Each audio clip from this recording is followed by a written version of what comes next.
الحمد لله رب العالمين والعاقبة للمتقين والصلاة والسلام على سيد الأنبياء والمرسلين وعلى آله وصحبه أجمعين، أما بعد.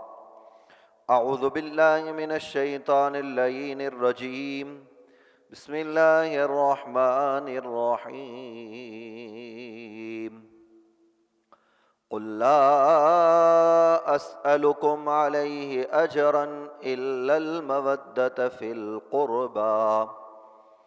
آمنت بالله صدق الله مولانا العظيم وبلغنا رسوله النبي الكريم الأمين ونحن على ذلك لمن الشاهدين والشاكرين والحمد لله رب العالمين. قال تعالى في الكلام المجيد في شان حبيبه الكريم: إن الله وملائكته يصلون على النبي يا أيها الذين آمنوا صلوا عليه وسلموا تسليما. اللهم صل على سيدنا ومولانا محمد معدن الجود والكرم وآله وصحبه وبارك وسلم صلاة وسلاما عليك يا سيدي يا رسول الله. الصلاة والسلام عليك يا سيدی یا رحمت للعالمین۔ حمد و صلاۃ السلام کے بعد انتہائی عزت و تعظیم کے لائق معزز و مکرم سامعین، اللہ رب العالمین کا کرم کہ ہمیں جمعۃ المبارک کی یہ بابرکت ساعتیں میسر آ رہی ہیں۔ بے حساب درود و سلام آقا کریم صلی اللہ علیہ وآلہ وصحبہ وبارک وسلم کی ذات والا ببرکات پر جو کہ باعث تخلیق کائنات ہے۔ معزز و مکرم سامعین، یہ ماہ رجب ہے۔ گزشتہ جمعۃ المبارک ہم نے خواجہ خواجگاں معین بے کساں حضرت غریب نواز خواجہ معین الدین چشتی اجمیری رحمۃ اللہ تعالی علیہ کے حوالے سے گفتگو کرنی تھی، جو کہ پیر طریقت آفتاب معرفت ولی نعمت حضرت قبلہ پیر سائیں غلام حسین شاہ صاحب بخاری غفاری رحمۃ اللہ تعالی علیہ کے انتقال کے سبب نہ ہو پائی۔ ہم حضرت خواجہ صاحب کی عظمتوں کو لاکھوں سلام کرتے ہیں۔ خواجہ صاحب ہوں یا داتا ہوں یا کراچی کے حضرت عبداللہ شاہ غازی رحمۃ اللہ تعالی علیہ ہوں یا بغداد کے حضرت شیخ عبد القادر جیلانی ہوں، خواجہ سہرورد ہوں یا خواجہ نقشبند ہوں، یا کائنات کے اطراف و اکناف میں پھیلے بے شمار بزرگان دین، یہ سارے کے سارے ہمیں انا اعطیناک الکوثر کی تفسیر نظر آتے ہیں۔ یعنی یہ نبی رحمت صلی اللہ علیہ وآلہ وسلم کی اولاد ہے، حضرت علی کرم اللہ وجہ الکریم کی اولاد ہے۔ ہم ان سب کو سلام کرتے ہوئے حضرت خواجہ ہند الولی نائب رسول فی الہند حضرت خواجہ معین الدین چشتی اجمیری رضی اللہ تعالیٰ عنہ کو سلام عقیدت و محبت پیش کرتے ہیں۔ بلا شبہ آپ نے اس ہندوستان میں اسلام لوگوں کے دلوں میں داخل کیا، اور یہی وجہ ہے کہ ہند کا کوئی بھی مسلمان ہو، وہ کسی فکر کا ہو، وہ حضرت خواجہ صاحب رحمۃ اللہ تعالی علیہ سے دور نہیں رہ سکتا۔ اور یہ بات میں عرض کر دوں، جس طرح ہم حضرت امام اعظم ابو حنیفہ کا نام لیتے ہیں، جیسے امام احمد بن حنبل کا نام لیتے ہیں، امام مالک، امام شافعی، اور پھر اسی طریقے سے ائمہ محدثین، اصولیین، متکلمین، ہر شعبے کے لوگ ہوتے ہیں، اور اس شعبے کے امام کا جب نام آتا ہے تو اہل علم کی گردنیں جھک جاتی ہیں۔ حضرت خواجہ صاحب ہوں یا غوث الاعظم ہوں یا خواجہ نقشبند ہوں یا خواجہ سہرورد، یہ تصوف کے امام ہیں۔ جس طرح امام اعظم کی فقہ کے سامنے، ان کے علم کے سامنے ہماری گردن جھکتی ہے، باطنی طور پر جو روحانی علوم ہیں، خزانے ہیں، ان کے ماہرین یہ لوگ ہیں۔ اور جب بھی کوئی عقل والا، عقل سلیم رکھنے والا ان حضرات کا نام سنتا اور لیتا ہے تو ان کے علم تصوف کے سامنے اس کی گردنیں جھکتی ہیں۔ اور کیوں نہ جھکیں، یہ ظاہری علوم کے ساتھ ساتھ باطنی علوم کے بھی ماہر ہیں۔ اور حضرت خواجہ صاحب رحمۃ اللہ تعالی علیہ ایسی ہی نابغہ روزگار شخصیت کا نام ہے۔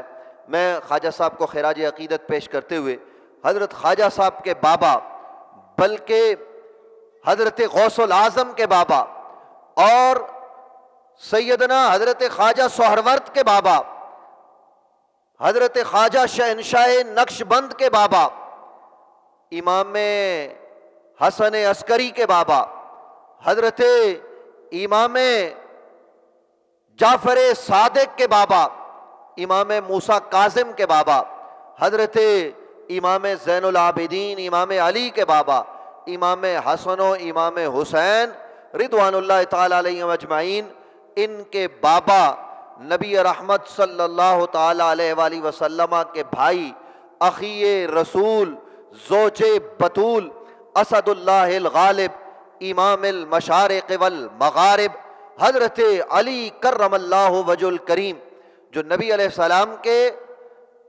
بھائی بھی ہیں، حضور کے داماد بھی ہیں، اور عالم الناس بعد رسول اللہ ہو علی بن ابی طالب، یعنی نبی علیہ السلام کے بعد سب سے بڑے عالم بھی ہیں، حضور انور صلی اللہ علیہ وآلہ وسلم کے امت کے ولی بھی ہیں۔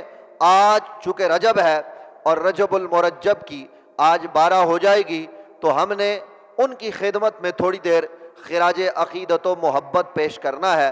اور یہ بات ذہن میں رہے، ہم اہل سنت و جماعت ہیں، اور اہل سنت و جماعت وہ ہوتے ہیں جو نبی علیہ السلام کی ہر نسبت کا حیا کرتے ہیں۔ یعنی ہم اہل سنت و جماعت ہیں، حضور تو حضور، حضور جس دراز گوش پر سوار ہوئے ہم اس کی عظمت کو لاکھوں سلام کرتے ہیں۔ اور اہل سنت و جماعت کے ہاں یہ بات یقینی ہے اور یہ حقیقت پر مبنی ہے، نبی علیہ السلام تو نبی علیہ السلام، کوئی نبی علیہ السلام کے نالین کی توہین کرے، حضور نے جو جوتے مبارک پہنے، جو نالین پاؤں میں پہنے، کوئی ان کی توہین کرے، یا نبی علیہ السلام نے جو لباس پہنا، زیب تن فرمایا، اس کرتے کی کوئی توہین کرے، وہ آدمی دائرہ اسلام سے خارج ہو جاتا ہے، وہ کافر ہو جاتا ہے۔ ہم نبی علیہ السلام کی ہر نسبت کا لحاظ اور خیال کرتے ہیں، ہم اہل سنت و جماعت ہیں۔ لیکن ظاہر ہے کہ لوگوں کا نبی علیہ السلام سے جو تعلق رہا، کسی نے محبت کا تعلق رکھا، تو جس نے حضور سے محبت کا تعلق رکھا ہم اس سے محبت کا تعلق رکھتے ہیں، اور کسی نے تعلق نبی علیہ السلام سے دشمنی کا رکھا، ہم اس سے اعلانیہ دشمنی کی بات کرتے ہیں۔ ہم کیا، قرآن کرتا ہے، وہ ابو جہل ہو، وہ ابو لہب ہو، وہ عتبہ ہو، وہ شیبہ ہو، وہ کوئی بھی ہو، وہ عرب کے بڑے بڑے زعماء ہو، جنہوں نے مصطفیٰ سے دشمنی کی، وہ ہمارے کچھ نہیں لگتے۔ لیکن عرب کے وہ لوگ جنہوں نے نبی علیہ السلام سے محبت کی، اپنا تن من دھن سب کچھ حضور کے نام پر قربان کیا، آج ہم ان کی عظمتوں کو بیان بھی کرتے ہیں اور ان کے خلاف کوئی حرف برداشت نہیں کر سکتے۔ وہ ابو قحافہ کے بیٹے حضرت ابو بکر صدیق ہو، وہ خطاب کے بیٹے فاروق اعظم ہو، وہ عفان کے بیٹے عثمان ذی النورین ہو، وہ جناب حضرت ابو طالب کے بیٹے مولا علی ہو یا عوف کے بیٹے عبد الرحمن ہو یا کوئی اور ہو، ہم ان سب کی عزت کرتے ہیں اس لیے کہ انہوں نے حضور کی عزت کی ہے۔ اور پھر جس شخصیت کا تذکرہ آج ہم کر رہے ہیں وہ حضرت مولا علی کرم اللہ وجہ الکریم کی شخصیت ہے۔ لفظ مولا کا میں نے استعمال کیا تو آج لوگ یہ بھی کہہ دیتے ہیں کہ جی علی کو مولا نہ کہو۔ کیوں نہ کہا جائے جناب؟ اس لیے کہ وہ تو شیعہ کہتے ہیں۔ بھائی علی شیعوں کی میراث نہیں ہے، علی اہل سنت و جماعت کے ہیں۔ اور یہ بات ذہن میں رہے، مولا علی کو آج کے کسی مولوی نے نہیں کہا۔ اور عجب حیرت کی بات ہے کہ 5 وقت جو آدمی نماز پڑھاتا ہے ہم اسے کہتے ہیں مولانا، ہمارا مولا۔ تو وہ مولانا ہو جائے، وہ نماز پڑھانے والا، وہ جمعہ پڑھانے والا، اس کو ہم کیا کہتے ہیں؟ مولانا صاحب۔ بلکہ آج کل تو لوگ جس کی تھوڑی داڑھی سنت کے مطابق ہو، سر پہ ٹوپی پہنی ہو، اس نے علم پڑھایا ہو یا نہ ہو، لوگ اس کی ٹوپی اور اس کی وضاقتہ دیکھ کے کہتے ہیں مولانا صاحب کیا حال ہے، خیریت ہے؟ تو مولانا ہم مولوی صاحب کو کہتے ہیں۔ کسی کو شرک کا فتویٰ یاد نہیں آتا، مولوی صاحب خود یہ نہیں کہتے کہ جناب مجھے مولانا نہ کہو اس لیے کہ شرک ہو جائے گا۔ کیوں شرک ہو جائے گا؟ 5 وقت کا مولوی بھی مولانا ہے، اور قرآن نے کہا انت مولانا فاغفر لنا۔ اللہ نے اپنے متعلق یہ بات لوگوں کو بتائی ہے کہ میں تمہارا مولا ہوں اور مجھے مولا کہہ کر پکارو۔ کن لفظوں سے پکارو؟ انت مولانا، مجھے مولانا کہو۔ تو اللہ بھی مولانا اور بندہ بھی، مولوی بھی مولانا، تو شرک نہ ہوا۔ شرک یہ حضرت مولا علی کی بابت تمہیں یاد آتا ہے، یہ اصل میں اللہ سے محبت نہیں ہے، بلکہ حقیقت میں یہ علی سے بغض ہے۔ اللہ کی محبت میں یہ بات نہیں ہو رہی، یہ بغض علی میں ہو رہی ہے۔ اور نبی رحمت صلی اللہ علیہ وآلہ وسلم نے حضرت مولا علی کو غدیر خم کے موقع پر، اور یہ مرحلہ کیا ہے کہ حضرت علی کے حوالے سے ایک صاحب نے آ کر شکایت کی۔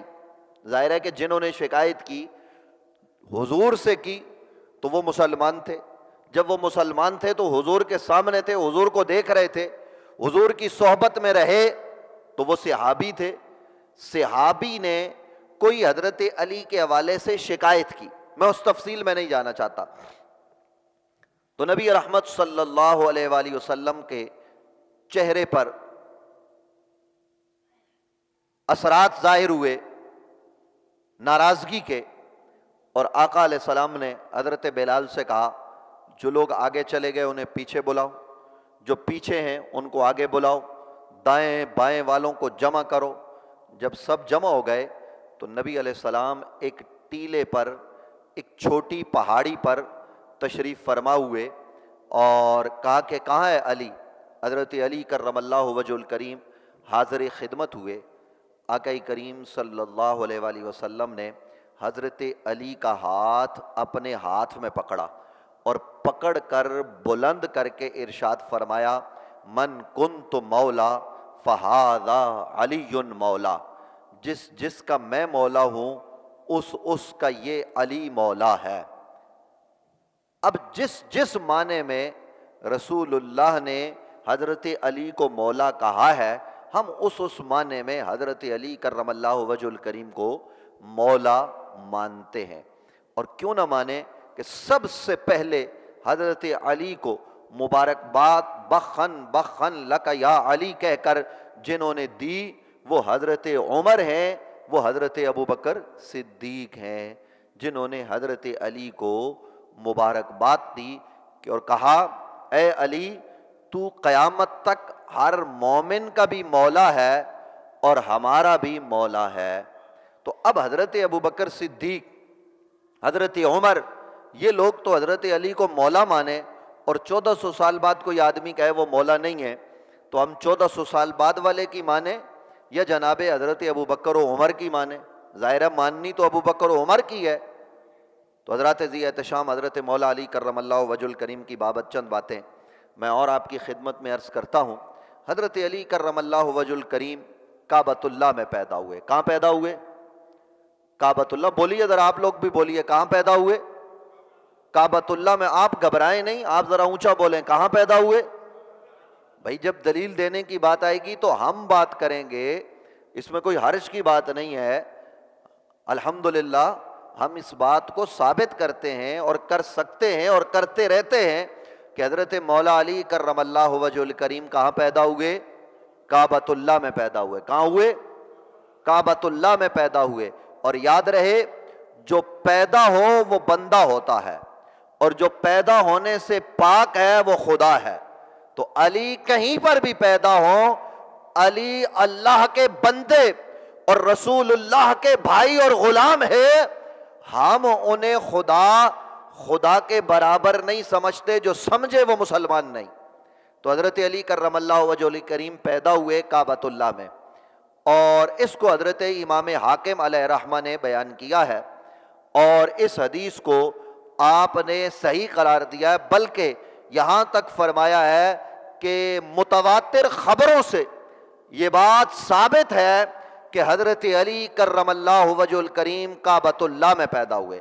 حضرت سیدہ طیبہ فاطمہ بنت اسد، یہ حضرت علی کرم اللہ وجہ الکریم کی والدہ ماجدہ ہے، وہ اس بات کو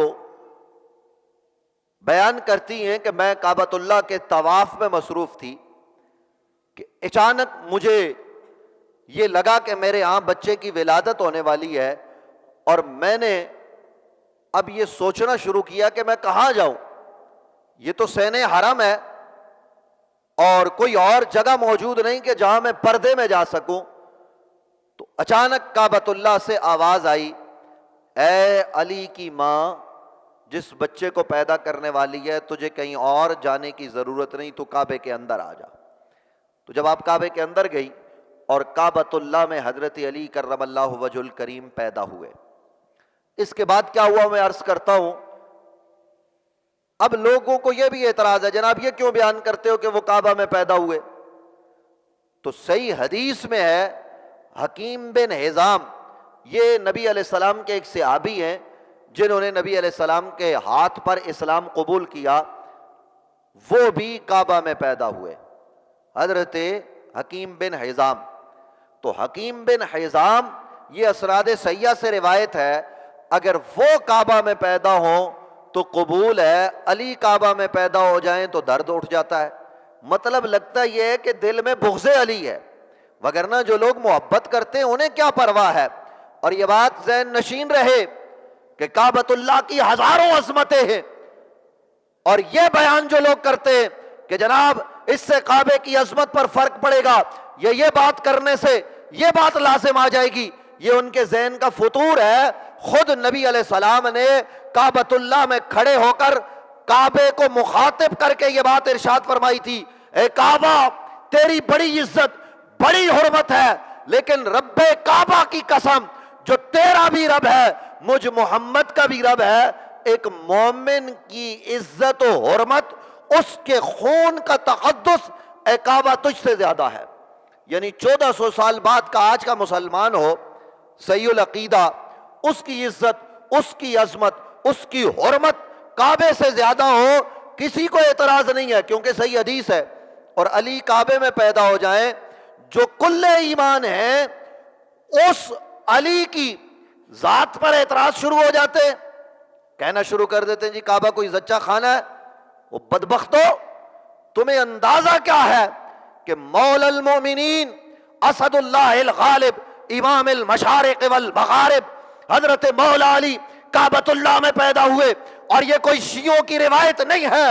اور اس بات کو ذہن نشین رکھنا چاہیے، ہم جب حضرت ابو بکر صدیق کا، صدیق اکبر کا تذکرہ کرتے تو ہم کھلے دل سے کرتے، اس لیے کہ ہم صدیق اکبر کی عظمتوں کو کروڑوں سلام کرتے ہیں، اور جب ہم حضرت ابو بکر کے مولا حضرت علی کا تذکرہ کرتے تب بھی محبت، عقیدت، ایمان کے جذبات کے ساتھ کرتے ہیں، اور وہ بات جو روایات میں آئی ہے اور جو متواتر خبروں سے ہے وہ یہ ہے کہ علی المرتضیٰ کعبۃ اللہ میں پیدا ہوئے ہیں، اور پھر نبی رحمت صلی اللہ علیہ وآلہ وسلم ابھی اعلان نبوت نہیں ہوا، حضور کو پتہ چلا، نبی علیہ السلام پہنچے اپنے چچا کے گھر کہ بیٹا پیدا ہوا ہے تو چچا ابو طالب کو مبارک دی جائے۔ چونکہ نبی علیہ السلام کی پرورش حضرت ابو طالب کے گھر میں ہوئی ہے، تو جب آپ پہنچے، آپ نے جا کے مبارکباد دی، تو حضرت ابو طالب کے جو چہرے کے اثرات نبی علیہ السلام کو نظر آئے تو وہ غم زدہ تھے۔ آپ نے پوچھا چچا پریشان کیوں ہو؟ کہا مبارک دیتے ہو، مبارک قبول ہے، لیکن اللہ نے جو بیٹا دیا ہے لگتا یہ ہے کہ وہ آنکھیں نہیں رکھتا، اس کے منہ میں زبان نہیں ہے۔ اللہ کے رسول نے ابھی اعلان نبوت نہیں کیا، فرمایا کہ وہ لے کے تو آؤ نو مولود۔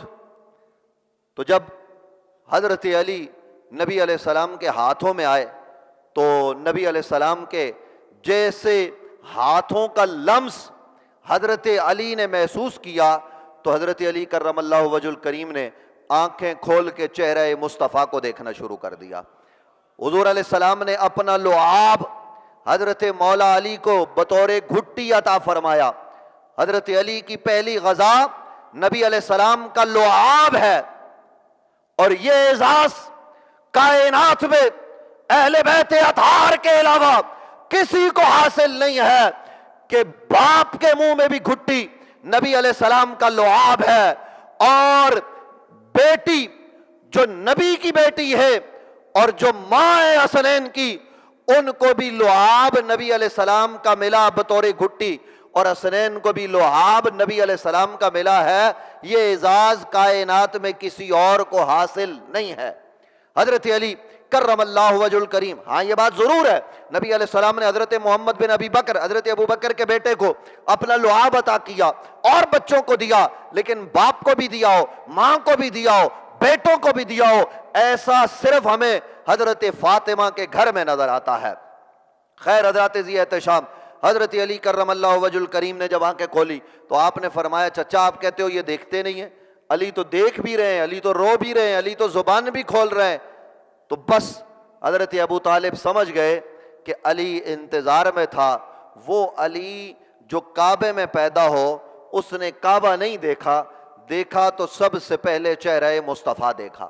اور یہ کوئی کہانی کی بات نہیں ہے، ہم جب عظمت صدیق اکبر بیان کرتے تو ہم یہ بات کرتے ہیں کہ عالم ارواح میں جن کا تعلق رہا زمین پر ان کا تعلق ہوگا، اور جناب حضرت ابو بکر کا عالم ارواح میں رسول اللہ سے تعلق تھا تو وہ زمین پر بھی ہے۔ لیکن جب حضرت ابو بکر کے تعلق کو ہم سرخمیں تسلیم کر کے مانتے ہیں، وہ ہم یہ بھی مانتے ہیں کہ نبی علیہ السلام نے فرمایا میں اور علی ایک شجرہ سے ہے، یعنی لوگ مختلف شاخوں سے ہے، اللہ نے مجھے اور علی کو ایک درخت، ایک شجرہ سے بنایا ہے۔ یہ قرب علی ہے قرب نبی سے، اور حضور انور صلی اللہ علیہ وآلہ وسلم کے ساتھ جو قرابت داری ہے، قرابت داری میں جو تعلق حضرت علی کا رسول کے ساتھ ہے وہ کسی اور کا نہیں ہے۔ اور یہ بات ذہن نشین رہے، ہم اہل سنت و جماعت ہم یہ بیان کرتے ہیں اور یہ ہمارا عقیدہ ہے، افضلیت مطلقہ صحابہ میں جناب حضرت ابو بکر صدیق کو حاصل ہے، لیکن افضلیت من کل الوجوہ نہیں ہے، جزئی فضیلتیں اوروں کو بھی حاصل ہیں، اور جتنی فضیلتیں جزئی حضرت علی کو حاصل ہیں اتنی اور کسی کو حاصل نہیں ہے۔ اور یہ بات ذہن میں رہے، حضرت مولا علی کرم اللہ وجہ الکریم کو نبی علیہ السلام نے اپنا بھائی قرار دیا۔ دامن وقت میں اتنی گنجائش نہیں کہ ہم اس تفصیل میں جائیں، لیکن نبی علیہ السلام نے کب بھائی کہا؟ جب نبی علیہ السلام غزوہ تبوک پر تشریف لے جا رہے ہیں، حضور انور صلی اللہ علیہ وآلہ وسلم نے حضرت مولا علی کو مدینے میں چھوڑا، نائب و قائم مقام بنا کر کہ تم میری غیر موجودگی میں جب ہم جہاد پر ہوں گے، مدینے میں لوگوں کے امیر ہو گئے، تو حضرت علی رونے لگے، کیونکہ علی مرد میدان ہے، علی شاہ سوار ہے، علی بہادر ہے، علی شجاع ہے۔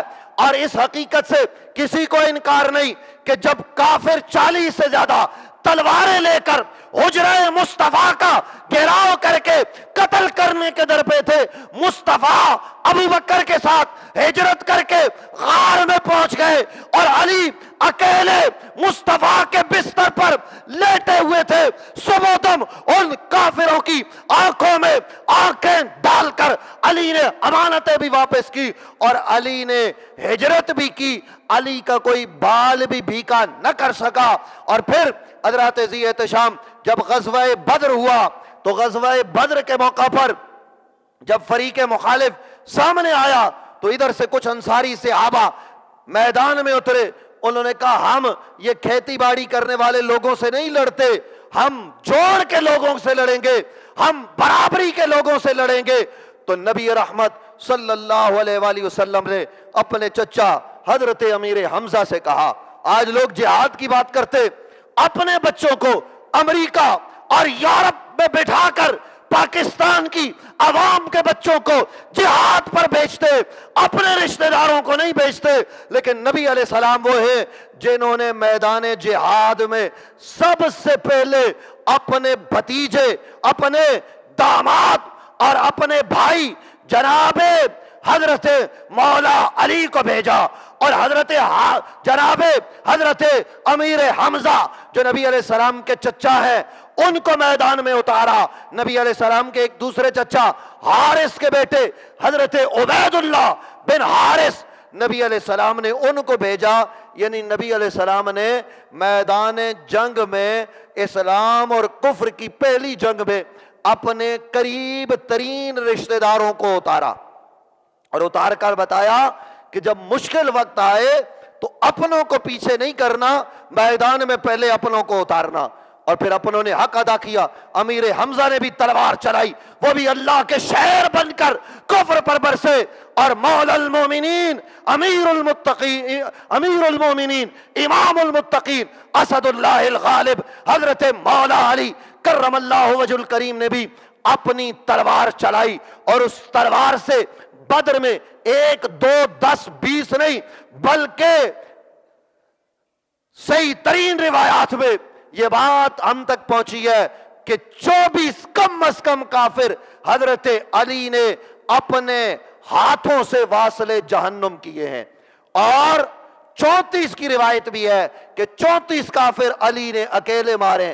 بتاؤ کل 72 کافر مارے گئے، 72 میں آدھے سے زیادہ علی نے اپنے ہاتھوں سے قتل کیے ہیں۔ یہ ہے حضرت مولا علی کرم اللہ وجہ الکریم۔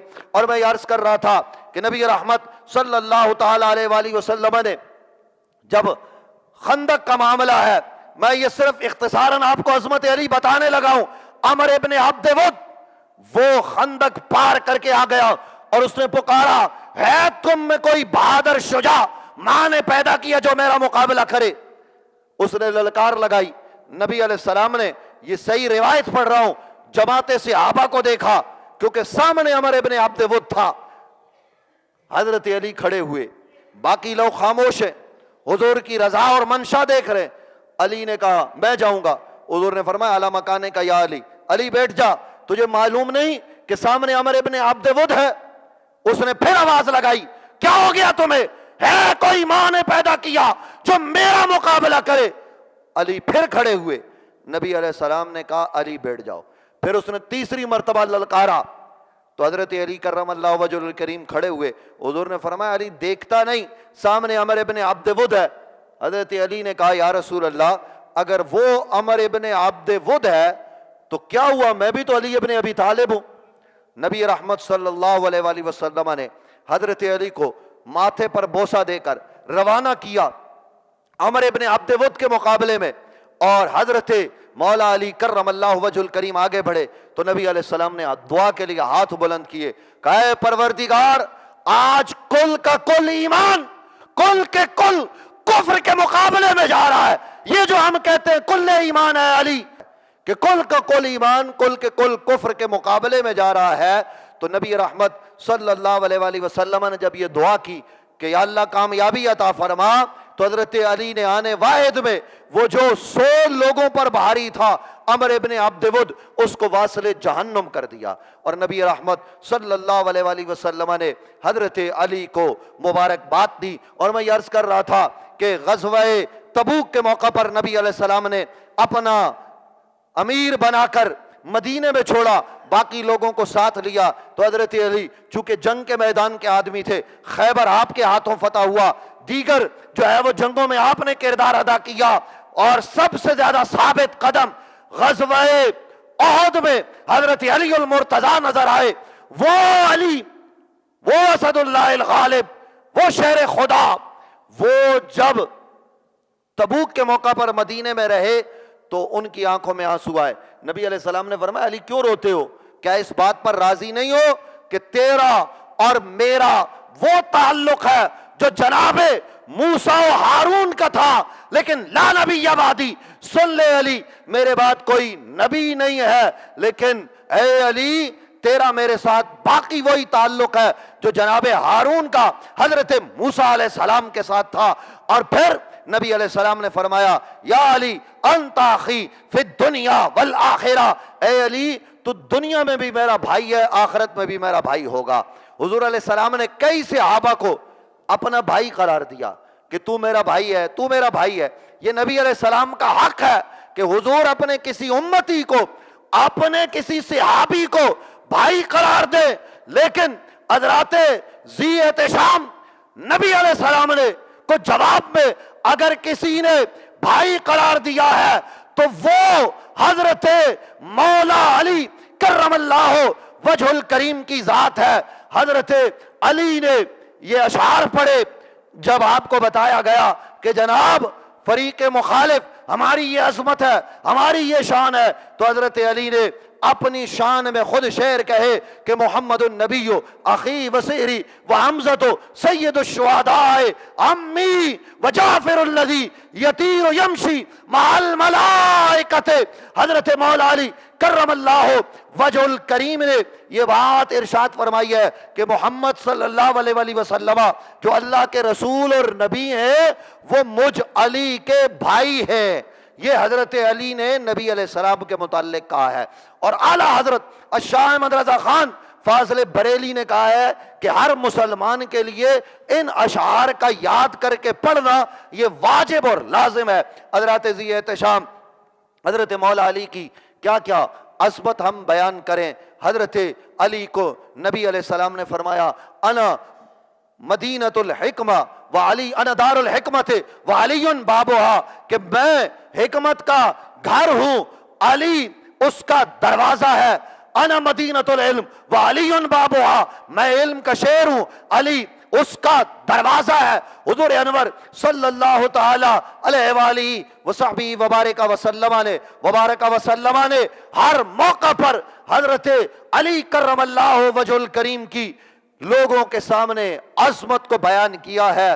تو ہمیں اپنا تعلق حضرت علی کرم اللہ وجہ الکریم کی ذات کے ساتھ مضبوط بنیادوں پر استوار کرنا ہوگا۔ اور صحابہ کرام رضوان اللہ تعالی علیہم اجمعین کا یہ طریق تھا کہ وہ حضرت علی سے محبت کرتے۔ جب مومن اور منافق کی پہچان مشکل ہو گئی تو صحابہ نے نام علی سے منافقوں کو اور مومنوں کو پہچاننا شروع کر دیا۔ جو نام علی لے کر حضرت سعید خدری کہتے ہیں کہ ہم نام علی لیتے، جو خوش ہوتا، جس کے چہرے پر علی کا نام سن کر مسکراہٹ آ جاتی، ہم سمجھتے کہ یہ اپنا مومن ہے، اور جس کے چہرے پر، یعنی میں اپنے الفاظ میں کہہ رہا ہوں، 12 بج جاتے، کروٹیں آ جاتی، سلوٹیں پڑ جاتی، ہم سمجھ جاتے کہ یہ منافق ہے۔ الحمدللہ ہم مومن ہیں، ہم منافق، ذرا بولیے ہم کون ہیں؟ ہم مولا علی سے محبت کرتے۔ کون کون کرتا؟ ہاتھ اٹھا کے بتائے۔ تو جس طرح ہم نے حضرت سیدنا ابو بکر صدیق کے تذکرے کیے تھے اور ان کی عظمت کو سلام کیا تھا، آج خطبے کے اختتام پر آپ نے حضرت مولا المؤمنین کو بھی سلام عقیدت اور محبت پیش کرنا ہے۔ نعرہ تکبیر! ایسے نہیں ہاتھ اٹھا کے جواب دو یار، پریشان کیوں ہوتے ہو؟ کسی کو جواب دینا ہوگا تو میں دوں گا، آپ نے تو نہیں دینا۔ نعرہ تکبیر! نعرہ رسالت! نعرہ رسالت! ہاتھ اٹھا کے جواب دیجئے، نعرہ رسالت، نعرہ حیدری۔ نہیں نہیں نہیں، مزہ نہیں آیا، ہاتھ اٹھا کے جواب دو، نعرہ حیدری، نعرہ حیدری، نعرہ حیدری، نعرہ حیدری۔ اللہ ہماری اس محبت کو قبول فرمائے اور صحابہ کرام رضوان اللہ تعالی علیہم اجمعین کے نقش قدم پر چلنے کی ہم سب کو توفیق نصیب فرمائے۔